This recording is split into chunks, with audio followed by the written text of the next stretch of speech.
हमारे चैनल पर आप सबको खुशामदीद। अगर आपने अभी तक हमारे चैनल को सब्सक्राइब नहीं किया तो जल्दी से कर लीजिए और बेल आइकन बटन को भी प्रेस कर दीजिए ताकि हमारी तमाम नई आने वाली वीडियोस को आप टाइमली देख लें।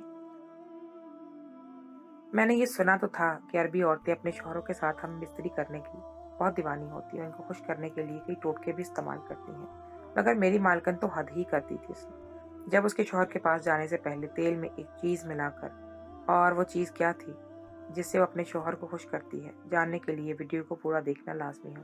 बहुत ही अशिया हमारे नज़दीक कोई अहमियत नहीं रखती, वो हमारे सामने भी पड़ी रहें तो जब तक हमें उसकी ज़रूरत ना हो वो हमारे नज़दीक बेकार है। ऐसे ही एक सस्ती मगर कारआमद शय फिटकड़ी का मैं ज़िंदगी में दखूल जब हुआ तो मैं हैरान रह गई। जब मैं सऊदीया में अपने शौहर के पास आई तो हर अरबी औरत इसको बहुत ज़्यादा अपनी ज़िंदगी में इस्तेमाल करती थी और इसका इस्तेमाल वो दूसरों से छुप कर करती थी। न जाने इसमें क्या राज पोशीदा था। मैं जितना जानने की कोशिश कर रही थी इतना उलझती ही जा रही थी। मैं नहीं जानती थी कि वो चीज़ जो अभी मेरे लिए कोई अहमियत ही नहीं रखती वो आगे जाकर मेरे लिए बहुत अहमियत की हामिल होने वाली है, जो मेरे तमाम मसाइल को हल कर देगी और मुझे कहाँ से कहाँ पहुँचा देगी। अगर मुझे पहले ही पता होता तो अपनी ज़िंदगी में इस शय को लाजमी इस्तेमाल कर लेती। मेरे दिल में फिटकड़ी के लिए तजस्सुस पैदा हुआ था जब मैं इस रात घर में काम करने के लिए गई थी। आज मुझे यहाँ पर काम करते हुए तीसरा दिन था और मैं अपनी बेगम साहिबा के बारे में ख्याल कर रही थी कि वो बहुत ही ज़्यादा अच्छी खातून थी, नेक और हमदर्दों की तरह मदद करने वाली। और तीसरे ही दिन मेरा इनके बारे में ख्याल बदल गया था। इसकी वजह भी कोई ख़ास नहीं थी, एक मामूली सी बात पर उन्होंने मुझे बेइज्जत करके रख दिया था और साथ फिटकड़ी के बारे में मेरे दिल में तजस्सुस भी बेदार कर दिया था। और मैं सोचने पर मजबूर हो गई थी कि न जाने इसमें ऐसा कौन सा राज पोशीदा है जो जिसकी खातिर उन्होंने मुझे यूं खरी खरी सुना दी है।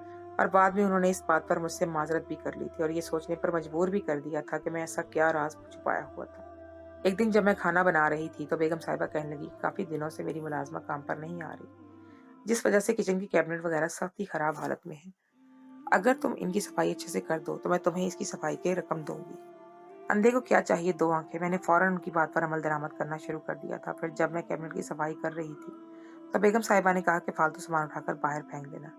इसमें एक काले रंग का शॉपर पड़ा हुआ था। इसको खोल कर देखा तो उसमें फिटकड़ी पड़ी हुई थी। इतनी ढेर सारी फिटकड़ी देखकर मैं हैरान रह गई और फिर जब शॉपर खोल कर देखा तो वो मिट्टी से अटा हुआ था। वो फिटकड़ी बहुत ही ज़्यादा ख़राब हालत में थी। मैंने सोचा कि ये तो बेगम साहिबा के किसी काम की नहीं है और फिर फालतू सामान के साथ ही मैंने फिटकड़ी को भी बाहर फेंक दिया था। फिर जब मैं सफाई सुथराई कर चुकी तो खाना बनाने के बाद मैं अपने घर जाने लगी ही थी जब बेगम साहिबा ने मुझे रोक लिया और कहने लगी, किचन से काले रंग का शॉपर नहीं मिल रहा, वो कहाँ पर रखा है। बहुत ही ज़्यादा घबराई हुई थी और परेशान नज़र आ रही थी। पहले तो काफ़ी देर तक मुझे समझ ही नहीं लगी कि वो क्या कह रही हैं। फिर जब उन्होंने फिटकड़ी का नाम लिया तो फौरन से मेरे जहन में वो शॉपर आ गया था और मैंने उन्हें बताया कि वो शॉपर तो मैंने बाहर फेंक दिया है क्योंकि वो तो ख़राब हो चुकी थी, वो तो किसी भी काम की नहीं थी।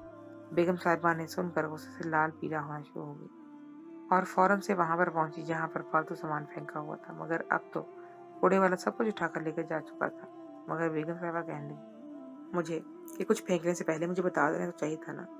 तुम जानती हो वो कितनी कीमती चीज थी। और मैं हक तक सी अड़ी उनको देखती रह गई थी। फिटकड़ी जैसी सस्ती और आम चीज के लिए उन्होंने मुझे बुरी तरह से डांट के रख दिया था।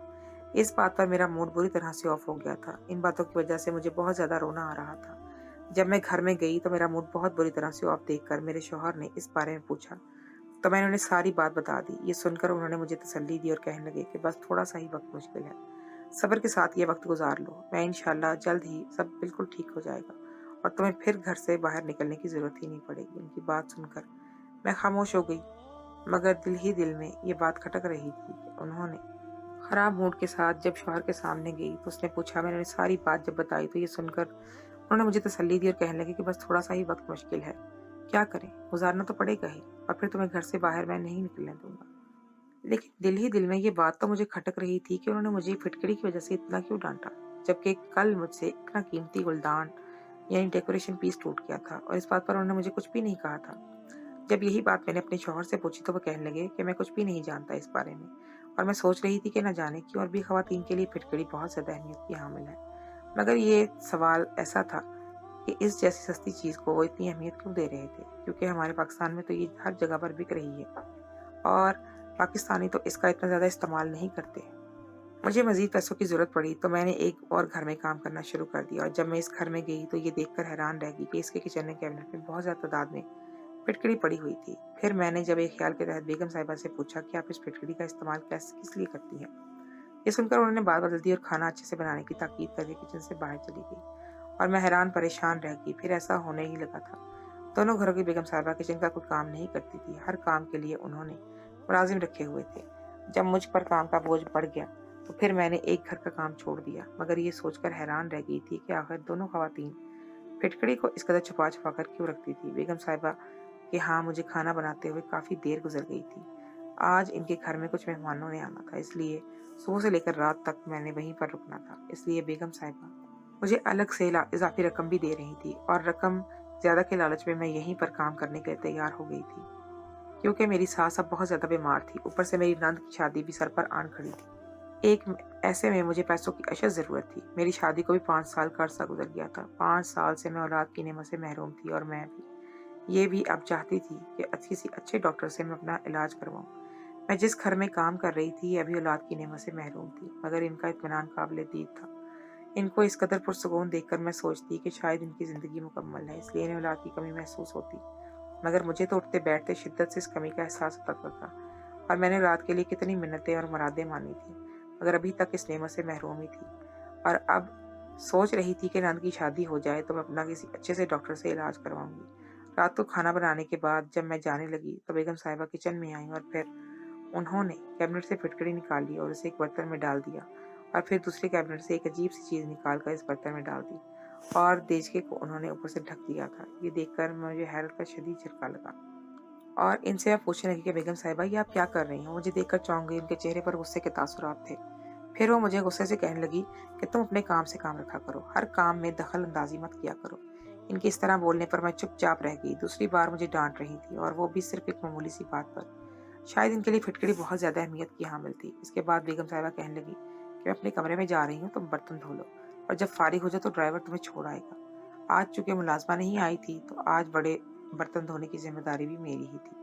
और फिर बर्तन धोने के बाद जब मैं बेगम साहिबा को बताने के लिए उनके कमरे में आई, दरवाज़ा थोड़ा सा खुला हुआ था और अंदर से अजीब आवाज़ें आ रही थी। मैं ये देखकर डर गई कि अंदर से इतनी अजीब आवाज़ें क्यों आ रही हैं और जब मैं दरवाजे की ओर में झांका तो अंदर का मंजर देखकर मैं हकदक रह गई, क्योंकि बेगम साहिबा मुझे सऊदीया में आए हुए 2 महीने हो गए थे। इस दिन मैं घर के कामों में मसरूफ थी जब मुझे अपने शौहर के ऑफिस से एक रूह फरसा खबर सुनने को मिली। मेरे शौहर का एक्सीडेंट हो गया था और वो अस्पताल में एडमिट थे। ये सुनकर मेरी जान निकल गई थी और मैं रोते धोते जब अस्पताल में पहुंची तो वो काफ़ी ज़्यादा जख्मी थे। उनकी एक टांग फ्रैक्चर हो गई थी और वो काम काज करने से कासिर थे। उनकी तमाम जमा पूंजी तनख्वाह अस्पताल के अखराजात में ही उठ गई थी और अब वो बहुत ही ज़्यादा परेशान थे।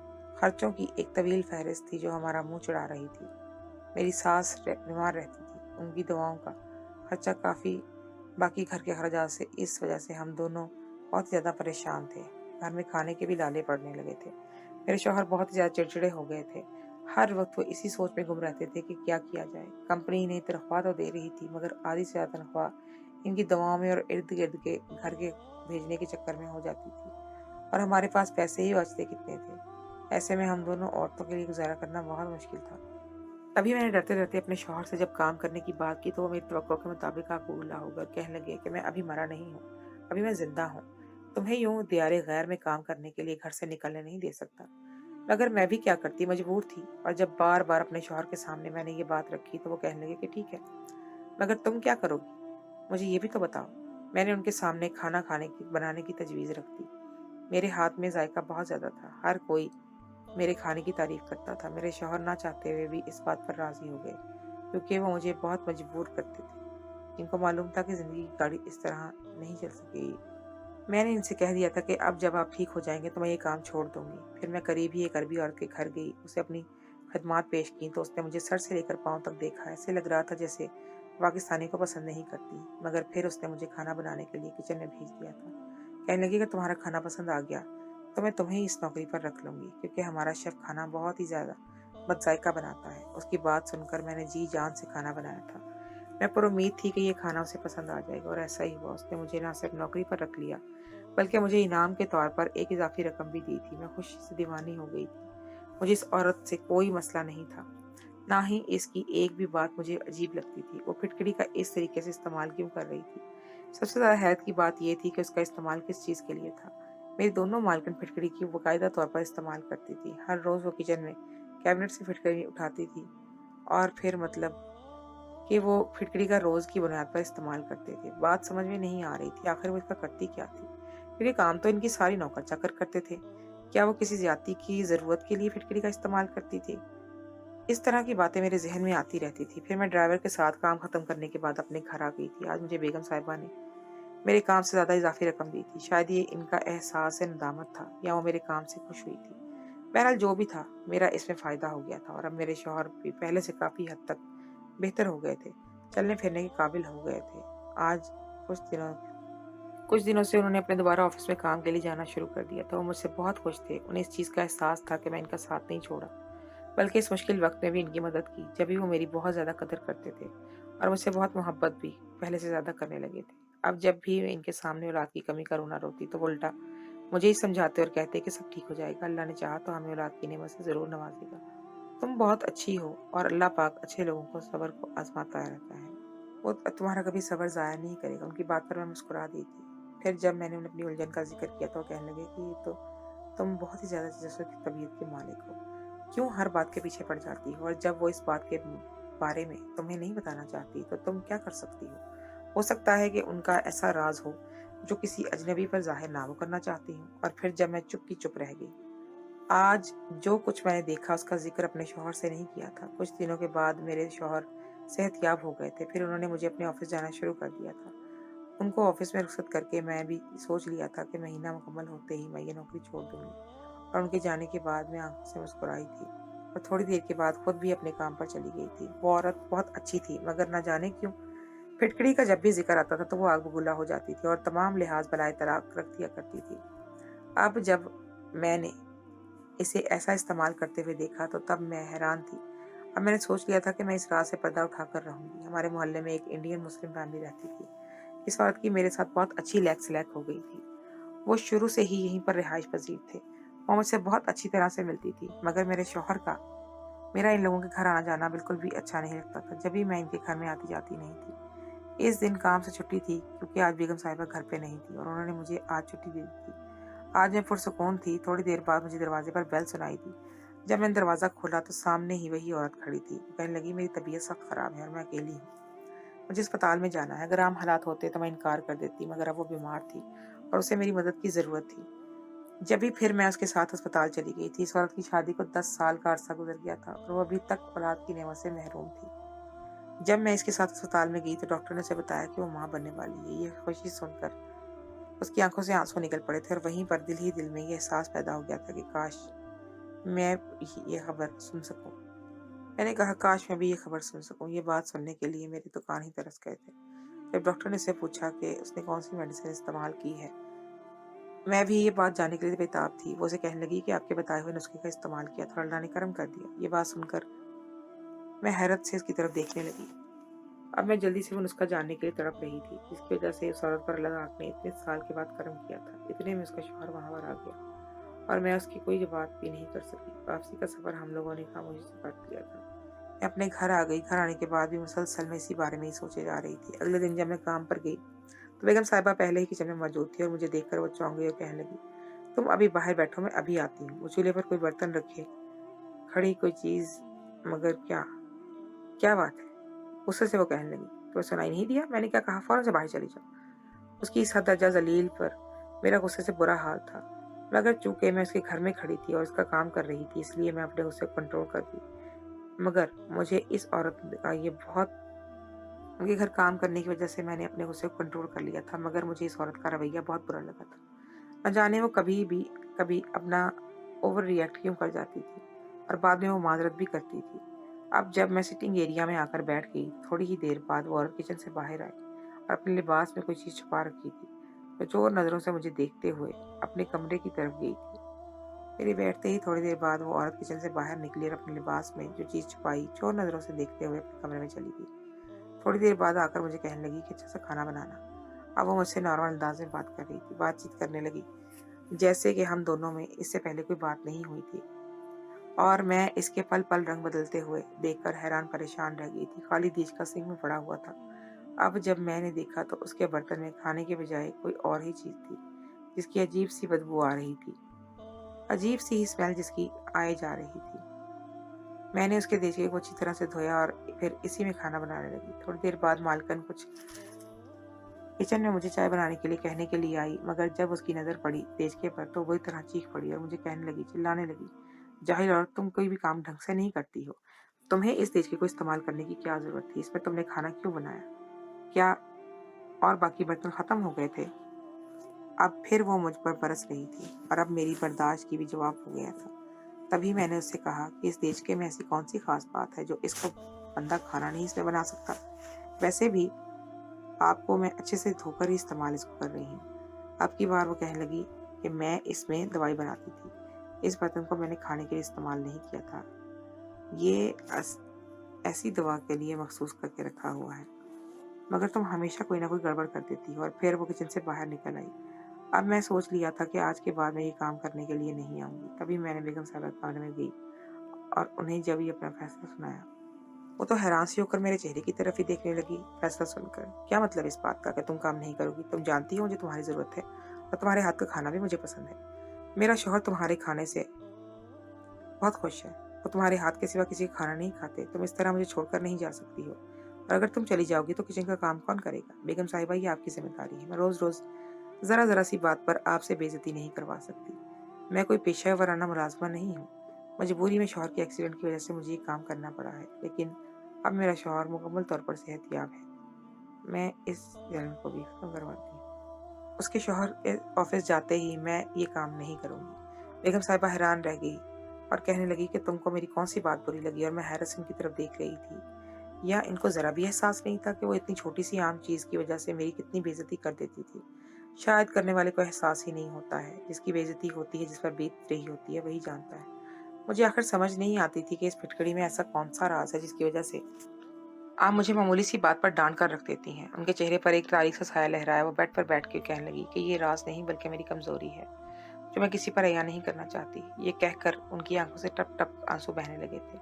थोड़ी देर पहले उनका गुस्से से चेहरा तप रहा था और अब वो रो रही थी। मुझे इनकी कोई बात समझ में नहीं आ रही थी। तब भी मैं इनके पास बैठ के उनसे कहने लगी कि क्या बात है, आप इस कदर परेशान क्यों हैं? मेरा पूछना ही था कि वो फूट फूट कर रो पड़ी और कहने लगी, कितने सालों से मैं इस कमजोरी की वजह से खुद को कमतर महसूस करती हूँ। खुलकर सांस नहीं ले सकती, किसी से बात नहीं कर सकती। मुझे लगता है कि हर कोई मुझ पर हंसेगा, मुझ पर तंज करेगा। इसीलिए मैं किसी के सामने इस बात का इजहार नहीं करती और सबके सामने तो बिल्कुल भी नहीं। ऐसे ही हंसती बोलती रहती हूँ, मगर अकेले में रोती हूँ। मुझे इनसे हमदर्दी महसूस होने लगी और मैंने इन्हें कहा, क्या मुझे बताएं कि आपको क्या मसला है, क्या परेशानी है? वो गहरी सांस लेकर कहने लगी कि मेरी शादी को तो 10 साल हो गए हैं। मैंने हर तरफ से इलाज मुआवजा करवा कर देखा है। मेरे और मेरे शौहर के तमाम टेस्ट ठीक है, मगर इनके बावजूद भी हम बेऔलादी की नेमत महरूम ही हैं। मुझे एक हकीम ने बताया था कि ये मैं नुस्खा इस्तेमाल करूंगी तो अल्लाह मुझ पर करम कर देगा, मुझे साहिब औलाद कर देगा। मगर इस नुस्खे को इस्तेमाल करते हुए मुझे 1 साल हो गया, अभी तक मुझे कोई फायदा नहीं हुआ। कौन सा नुस्खा? मैंने चौंक कर उनसे पूछा, क्योंकि मैं भी तो बेऔलादी का शिकार थी। मैं भी ऐसे तमाम टुटकों को गौर से सुना करती थी जिसमें बेऔलादी का इलाज मौजूद था। तभी वो कहने लगी कि मुझे हकीम ने कहा था कि फिटकड़ी को एक बादाम के तेल में मिलाकर खूब पकाना है और फिर रात को इसको नाक पर टपकाना है और नाक से नीचे लगाना है, और अगर अल्लाह ने चाहा तो तुम जरूर औलाद की नेमत से पाओगे। उसकी बात सुनकर मैं हैरान रह गई। फिटकरी का ये इस्तेमाल मैंने पहली बार सुना था और मैं सोच रही थी क्या मैं भी इसको इस्तेमाल करूंगी, मगर इससे पहले ही मैं उसका इस्तेमाल करती अल्लाह पाक ने मेरी सुन ली थी और उसने मुझे ये खुशखबरी सुना दी थी कि मेरे कदमों में जन्नत तामीर होने वाली है। ये सुनकर हम दोनों के खुशी से पांव जमीन पर टिक नहीं रहे थे। मेरे शौहर का कहना था कि इस हालत में तुम्हें घर में सबके साथ होना चाहिए, तुम्हें आराम करना चाहिए। और फिर उनके कहने की वजह से मैं पाकिस्तान वापस आ गई थी, मगर अपने साथ ये टोटका भी लेकर आई थी और जिस औरत को भी मैंने ये टोटका बताया वो रात के मेहमान से माला माल हो गई थी। यकीनन ऐसी आम सी चीजें हम लोगों को जिनको हकीर और फजूल समझते हैं, मेरा ताला ने बहुत शिफा रखी होती है। सब लोग ऐसे बहुत से मसाइल के लिए इस्तेमाल करते हैं और सेहतयाब होते हैं, फिर वो शिफा भी पा लेते हैं।